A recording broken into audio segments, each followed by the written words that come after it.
ஆண்டவர் எவ்வளவு வேதனைப்படுகிறார். நன்றி மறந்த அந்த இஸ்ராயேல் மக்களை முன்னிட்டு அதே ஆண்டவர் நம்மை குறைத்தார்.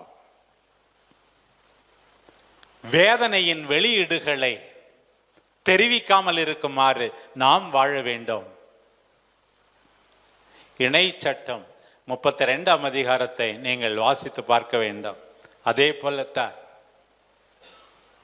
அதில் சொல்லப்பட்டிருக்கிறது எப்படியெல்லாம் ஆண்டவர் அந்த மக்களுக்கு செய்தார் என்று. முக்கியமாக ஒரே ஒரு செய்தி, கழுகு தன்னுடைய இறக்கைகளுக்குள்ளே தன்னுடைய குஞ்சுகளை வைத்து பத்திரமாக பாதுகாப்பது போல ஆண்டவர் பாதுகாக்கிறார். உங்களையும் பாதுகாக்கிறார், என்னையும் பாதுகாக்கிறார், பாதுகாத்தார், தொடர்ந்து பாதுகாப்பார். அந்த ஆண்டவருக்கு நாம் என்ன செய்ய போகிறோம் பாருங்கள். மறந்து விடாதீர்கள் ஆண்டவர் கொடுத்த கொடைகளை.